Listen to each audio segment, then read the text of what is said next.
lives.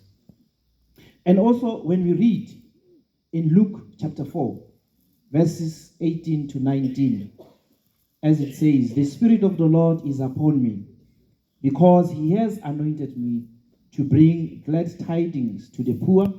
He has sent me to proclaim liberty to the captives and recovery of sight to the blind, to lead the oppressed to go free, and to proclaim a year acceptable to the Lord." In other translations, it will be said, to proclaim the year of the Lord's Jubilee. These were the words of Christ himself when he went into the temple, to the synagogue, and when they gave him the scriptures, the scroll to read, and it says his eyes fell into these words that was first said by the prophet Isaiah, and he preached them.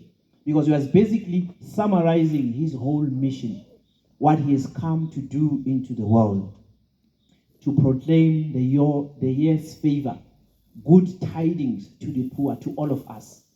Because we are all poor in spirit. We are all poor in humanity. We are all poor in love. We are all poor in forgiveness. We are all poor in reflecting the holiness of God. And that is what our Lord Jesus Christ has come to do for us and with us. So in those times in Leviticus, the year of Jubilee used to be celebrated every 50 years. Then it was the year of favor, of God's favor. But we know that in the New Testament, Christ himself, that's why he has said, "I've come to proclaim the year of favor." That it's now going to be with us every time.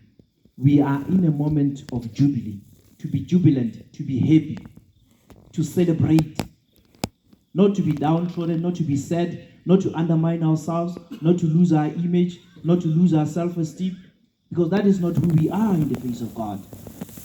But it's exactly the opposite, the positive everything that God has given to us. And this is what Christ is reminding us of in Luke 4, verses 18 to 19. That it is something that is proclaimed to us every day.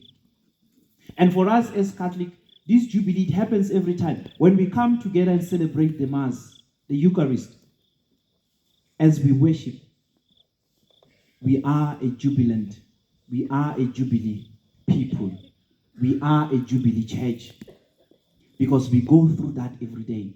And that is why we have seasons, Advent time, when we are preparing ourselves, going to another Jubilee.